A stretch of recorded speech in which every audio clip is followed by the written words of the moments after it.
Jane, I wanted to ask you just a little bit about what it's like as a conductor coming out. We all know what it was like during COVID because every conductor and pretty much musician's schedule dried up overnight for an exceptionally long period. You've never experienced anything like this before. Just give us a little flavor of, you know, what it's actually like losing that amount of work. And then I do want to ask you about the process of getting back into America, because it's quite fascinating, you know, that whole behind the Yeah. scenes of getting permission to come back in. But maybe a few reflections on what it's been like for you. Well, we have talked, I think, on one of these occasions before about what it was like when I spoke to you, I think, from London.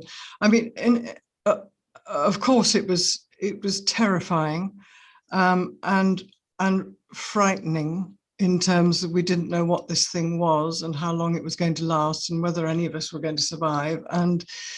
Uh, and then, of course, as one's whole diary collapsed like a pack of cards, on and on and on and on and on.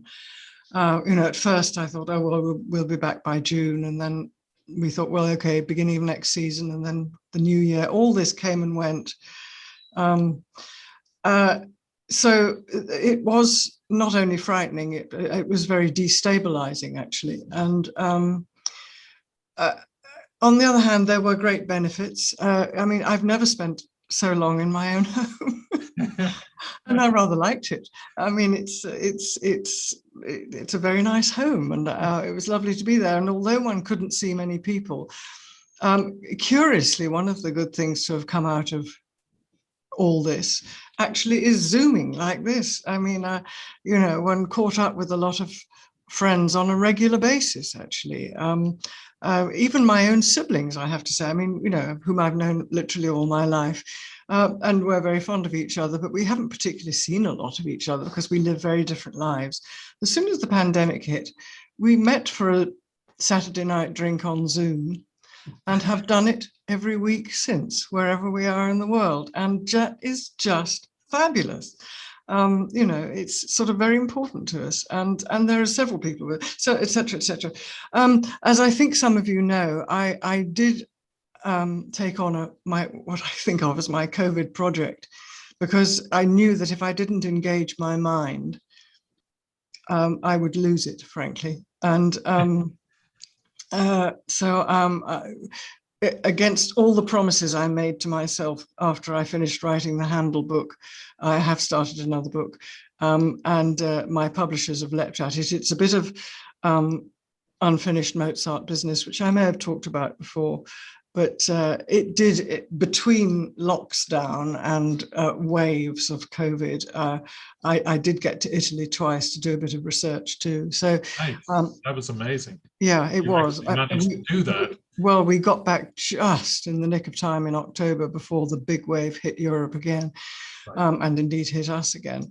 But so that thank heaven, Yeah. has kept me sane. Another good thing, let's face it, a pandemic is not a good thing at all. But I remember you saying you discovered a new Handel work. Well, I mean, new in that it's not that well known, the Baroque's Passion. And you spent, if I remember, you now know this work inside out, and you want to do it with MOB at some stage. I'm ready to go. Of course, we should have been doing the Passion last Easter.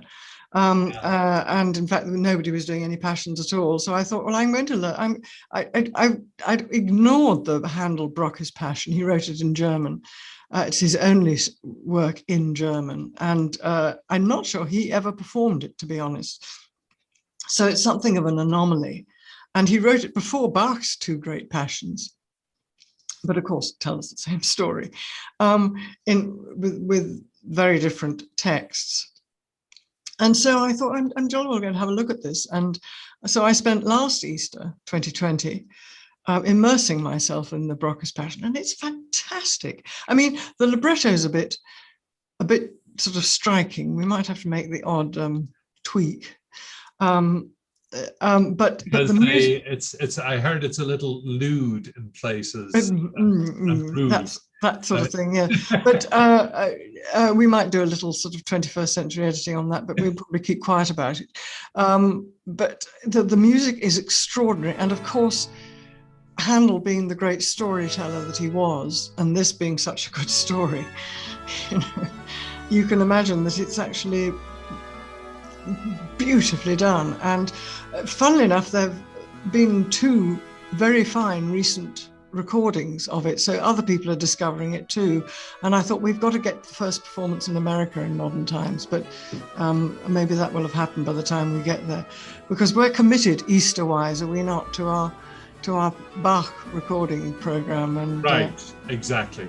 So the Bach's Passion may have to wait for a year or 2, but but as you say, Declan, I was so caught up in it. You know, I've done not only a rehearsal schedule, I've even done a stage plan. I mean, I'm ready to go. I'm ready.